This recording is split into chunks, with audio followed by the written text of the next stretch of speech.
Halo, selamat siang pemirsa. Anda menyaksikan Newsline Metro TV bersama saya, Soza Hutapea. Pekan libur telah tiba pemirsa. Natal dan Tahun Baru sudah ada di depan mata.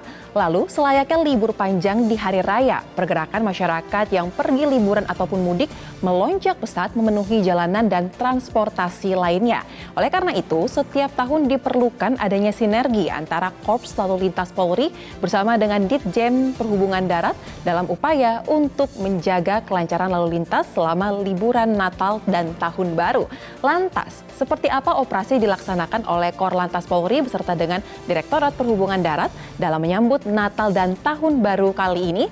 Telah hadir di studio Metro TV Kepala Korps Lalu Lintas Polri Brigjen Pol Aan Suhanan dan Direktur Jenderal Perhubungan Darat Bapak Hendro Sugiatno. Selamat siang Bapak, apa kabar? Sore, Mbak Soja, selamat siang. Kabar baik. Kabar baik. Kita akan langsung nih Pak membahas terkait dengan operasi Lilin untuk di periode Nataru kali ini. Saya akan ke Kakor Lantas terlebih dahulu. Pak Aan, mungkin bisa disampaikan kepada kami bagaimana pelaksanaan operasi Nataru atau operasi Lilin pada periode kali ini?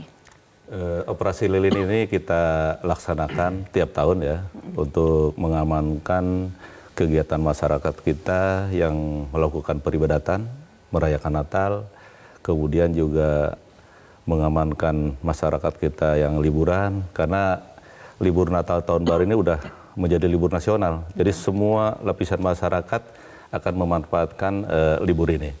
Kami sudah memetakan beberapa potensi, baik itu di jalan, kemudian potensi-potensi gangguan Kamtibmas, sampai ke kemungkinan adanya bencana. Untuk itu kepolisian menggelar operasi kepolisian terpusat, operasi Lilin tahun 2023 untuk mengamankan Natal dan Tahun Baru 2024. Kita akan menggelar dari tingkat pusat sampai ke kewilayahan. Jadi semua melaksanakan operasi. Kita akan menggelar 7 satgas untuk melaksanakan operasi Lilin ini, mulai dari satgas preventif, preemptif, ya. Kemudian Satgas Kamseltib Carlantas nanti yang akan menjamin keamanan, keselamatan, ketertiban dan kelancaran lalu lintas itu. Kemudian yang keempat ada Satgas Penegakan Hukum, ada Satgas Tindak nantinya, ada Satgas Humas, dan terakhir Satgas Bantuan Operasi. Kita akan gelar semua di wilayah maupun di pusat. Kita akan mengerahkan 129.000 lebih personel Polri maupun pemangku kepentingan TNI dan dari Kementerian Perhubungan sendiri. Kemudian objek yang akan kita amankan itu 43.000 lebih. Itu objek yang akan diamankan. Tempat ibadat, gereja, kemudian tempat perayaan Natal, tempat keramaian, tempat hiburan, sampai ke tempat wisata, dan jalur yang akan digunakan oleh para pemudik maupun yang akan wisata. Jalur wisata. Jadi semua kita akan amankan untuk memberi kenyamanan kepada masyarakat. Baik, untuk operasi Lilin ini berlangsung dari kapan sampai kapan Pak berarti? Rencana nanti jam 00 ya. Artinya tanggal 22 jam 00 nanti ini akan diberlakukan direktif dari Pak Kapolri untuk pelaksanaan operasi Lilin sampai dengan tanggal 2 tahun depan di Januari. Baik, saya akan lanjut ke Dirjen Perhubungan Darat. Pak Hendro, dari hasil survei yang dilakukan oleh tim Perhubungan Darat sendiri, bagaimana nanti pergerakan masyarakat di periode Nataru ini? Kemudian bagaimana koordinasi dilakukan dengan para stakeholder terkait untuk memastikan periode Nataru ini, perjalanan dari masyarakat ini bisa berjalan dengan aman? Terima kasih Mbak Sosa. Jadi dari hasil survei di perhubungan itu kan ada 107 juta pergerakan manusia di nasional. Dari 107 itu 45%-nya itu wisata. Jadi Nataru ini lebih pada wisatanya. Di 45%, yang libur di kampung itu 30%. Gitu. Jadi karena ini wisata, tentunya kami juga lebih condong pada bagaimana kita menyiapkan prasarana-sarana untuk wisata itu. Salah satunya ramcek untuk kendaraan-kendaraan wisata. Bis itu kami sudah ada ramcek, ada 46.600 sekian bis baik wisata maupun bis antar kota sudah kita siapkan semua, prasarana-prasarana lain juga bersiapkan. Jadi konsep untuk pengamanan atau bagaimana proses kelancaran Nataru itu saya kira kita sudah punya pengalaman kemarin Idul Fitri. Baik. Idul Fitri itu kan 187 juta survei dan kita menjalankan dengan baik. Kuncinya di mana? Kuncinya adalah koordinasi dan sinergi antar stakeholder. Antara kami perhubungan dengan Korlantas dengan lembaga atau BUMN yang lain pengelola jalan tol itu sangat baik gitu. Itulah salah satu kunci. Samping itu juga strategi-strategi yang kemarin sudah berjalan dengan baik. Tentunya strategi itu akan kita jalankan sama dengan Natal. Cuman mungkin ada sedikit-sedikit pengurangan atau evaluasi yang kemarin yang perlu kita perbaiki. Baik. Kita perbaiki sekarang untuk menghadapi Idul Fitri tahun 2024. Jadi Idul Fitri 2024 harapannya lebih bagus daripada kemarin, walaupun kemarin sudah baik. Betul. Dan dari Bapak sampaikan tadi bahwa untuk Nataru ini banyak yang berwisata. Nah, lokasi mana nih Pak? Atau daerah mana yang kira-kira dari hasil survei paling tinggi tingkat kunjungannya? Itu sama dengan survei Idul Fitri tahun kemarin. Jogja itu menjadi destinasi yang paling banyak. Jogja nomor 1. Maka Korlantas mungkin juga sama bagaimana memanage ke Jogja. Tapi kalau kita lihat dari survei penggunaan transportasi publik, yang paling banyak itu adalah menggunakan kereta api, pesawat dan baru bis. Itu berarti pergerakan-pergerakan itu yang mungkin masyarakat saya lebih bagus itu ya. Jadi mengurangi kepadatan di jalan sebenarnya kalau lebih banyak naik kereta api. Iya. Itu yang dari jenis transportasi publik yang diminati masyarakat. Tapi karena objek wisata yang 45% dari 107, objek wisata itu yang kita monitor terus pergerakannya. Baik, nah terkait dengan Nataru, tadi Bapak menyinggung bahwa 45% ini banyak yang berwisata. Nah, wisata ini kan juga identik dengan kemacetan Pak ya, tapi kita akan bahas lagi terkait dengan potensi kemacetan yang terjadi selama operasi lilin dilakukan. Kita harus jeda terlebih dahulu, pemirsa tetap bersama kami di Newsline Metro TV.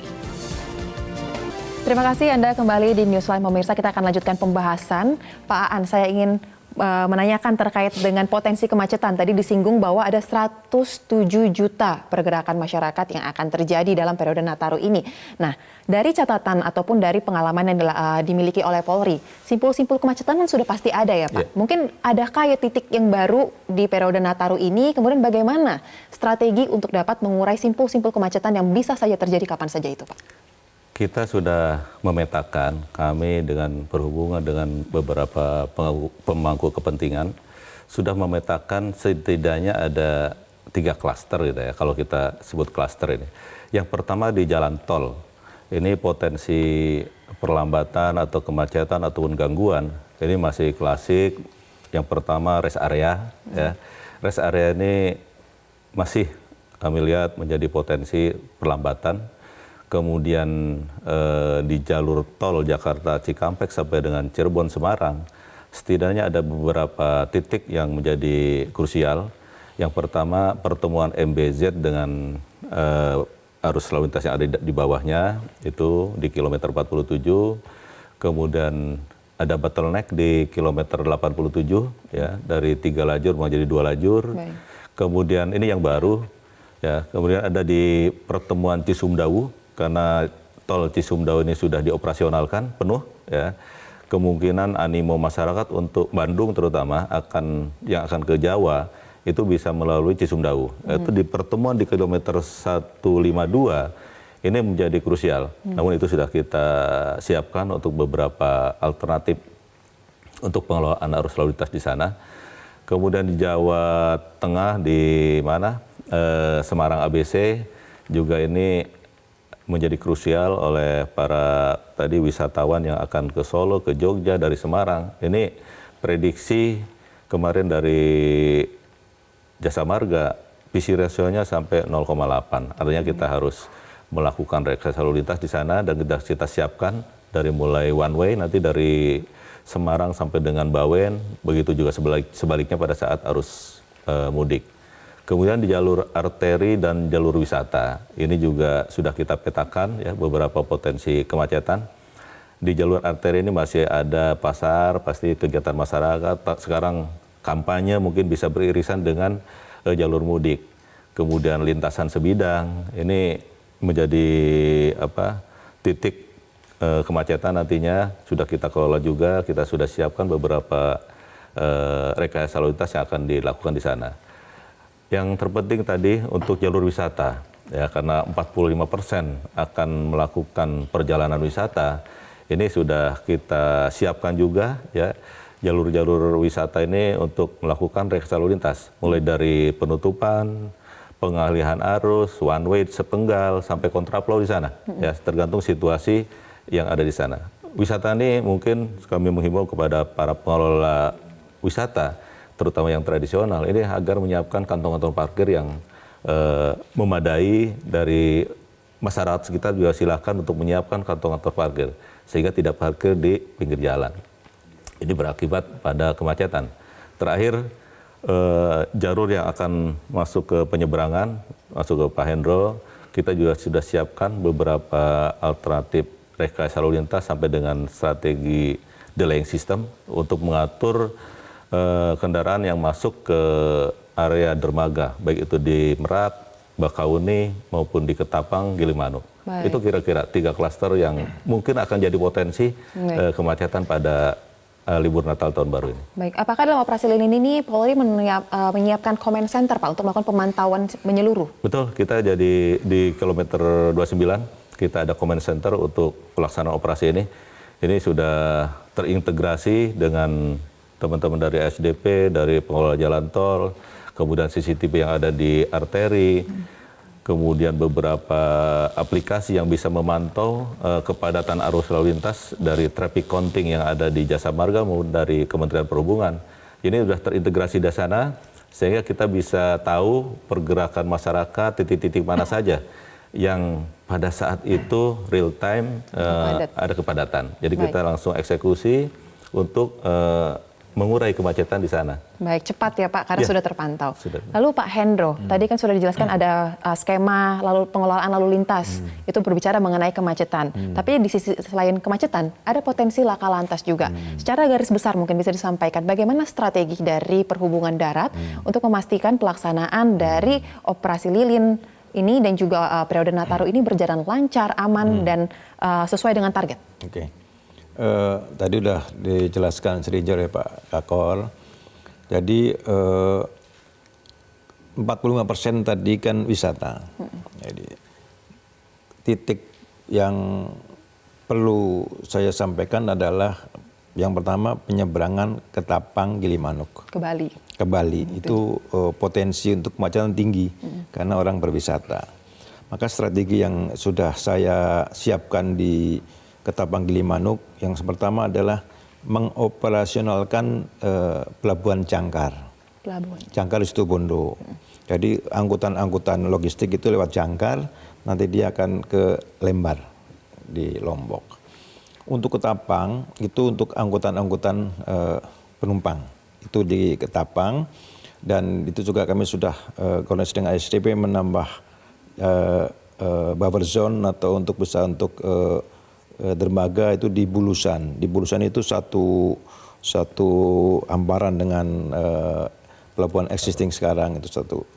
Dan penambahan kapal yang lebih besar ada sekarang saya siapkan 3 kapal yang bisa sekali menyedot mobil itu bisa 100 mobil itu yang kami siapkan dengan harapan bisa mengurai kemacetan kepadatan.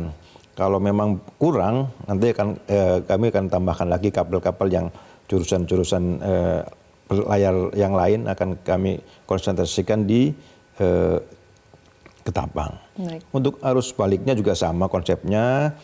Di Gilimanuk juga kami siapkan 2 buffer zone, yaitu di terminal Gilimanuk, bekas terminal, dan di Cekik itu ada lahan untuk yang selama ini dipakai untuk timbangan kendaraan itu akan kita siapkan buffer zone di situ. Jadi tidak semuanya ngumpul di itu. Dan untuk Merak konsepnya sama dengan Lebaran kemarin. Merak itu juga visi rasionya memang sekarang masih 0,4 masih bisa landai, dan kalau kita lihat data 2019 sampai 2020 kenaikan hanya 15%, jadi bisa. Tapi kami tetap menyiapkan di Ciwandan, Pelabuhan Ciwandan untuk logistik. Itu seperti tahun-tahun seperti Idul Fitri kemarin kami siapkan. Jadi ada pembagian logistik di Ciwandan untuk yang penumpang di Merak. Itu. Tapi Merak visi rasionya masih bisa menampung lebih tinggi. Kalau dua konsep ini dijalankan dan buffer zone atau sistem delaying sistemnya dijalankan dengan baik di rest area di jalan tol yang mengarah ke Merak, saya yakin semuanya akan berjalan dengan baik, dengan lancar. Itu karena semuanya sudah kita siapkan sama dengan sistem yang kemarin Idul Fitri. Baik, jadi sudah diantisipasi sejak awal ya Pak, dan sudah. paling penting tadi koordinasi kolaborasi antar para stakeholder. Itu yang penting kuncinya. Baik, kita akan lanjutkan pembahasan Pak, tapi kita harus jeda terlebih dahulu. Tetaplah bersama kami pemirsa di Newsline Metro TV. Pemirsa, Anda kembali di Newsline Metro TV. Pak Aan, mungkin bisa disampaikan nih Pak kepada masyarakat yang akan melakukan perjalanan dalam periode Nataru ini, apa saja yang perlu diantisipasi, dan jika masyarakat ingin mengetahui di mana informasi terbaru terkait dengan pengelolaan lalu lintas, bagaimana caranya? Jadi kita punya media ya, dari Kementerian Perhubungan juga ada media. Masyarakat yang ingin melihat info terkini terutama masalah lalu lintasan, update kapan ada pemberlakuan kontraflow, one way dan sebagainya, itu bisa diikuti di NTMC Polri. Itu silakan, ada Instagramnya, ada beritanya dan sebagainya, itu bisa diikuti. Kemudian yang terpenting ini Mbak Soza, kita sudah punya aplikasi yang bisa membantu masyarakat dalam perjalanan itu bisa tahu tempat-tempat rawan kecelakaan. Nah ini ketika masyarakat mengunduh aplikasi tersebut, contoh mau jalan dari Jakarta ke Semarang, nanti akan memberikan notifikasi peringatan kepada masyarakat di depan 100 meter lagi daerah rawan kecelakaan. Artinya ini untuk memberikan alert kepada masyarakat bahwa di depannya ada rawan kecelakaan, lebih konsentrasi lagi, lebih waspada lagi. Apa nama aplikasinya Pak? Aplikasi IRSMS Mobile. Itu bisa diunduh ya oleh masyarakat sehingga bisa memandu tempat-tempat mana saja yang rawan kecelakaan. Artinya kalau sedang kecepatan tinggi, ya diturunkan kecepatannya. Kalau sudah ngantuk, ya berhenti. Karena itu daerah rawan di sana. Meningkatkan kewaspadaan. Nah, untuk meningkatkan kewaspadaan. Baik, Pak Hendro, apa ini yang harus dimengerti masyarakat atau diperhatikan di tengah periode Nataru ini? Himbauan dari Perhubungan Darat seperti apa? Saya sampaikan kepada masyarakat, rencanakan perjalanan itu dengan baik. Ketika sudah bisa merencanakan dengan baik, maka kebutuhan terhadap tiket atau yang lain-lain itu sudah lebih awal dia dapat. Terutama misalnya tiket penyeberangan. Ketika kita merencanakan dengan baik, maka dari awal kita sudah bisa tiket online untuk bisa mendapatkan jam berapa, hari apa, dan datanglah ke tempat terminal atau pelabuhan atau stasiun apa mendekati jam waktu dia akan berangkat, jangan terlebih awal. Karena selama ini yang terjadi di pelabuhan penyeberangan itu, misalnya jadwal jam 5 sore, jam 1 siang sudah ada di pelabuhan. Itu yang menghambat terjadi kemacetan. Jadi ya, rencanakanlah perjalanan itu dengan baik. Terus kebutuhan perjalanan itu disiapkan dengan sebaik-baiknya sehingga semuanya akan berjalan dengan baik. Yang kedua, bagi masyarakat yang menggunakan mau wisata menggunakan bis wisata, kami juga punya aplikasi namanya Mitra Darat.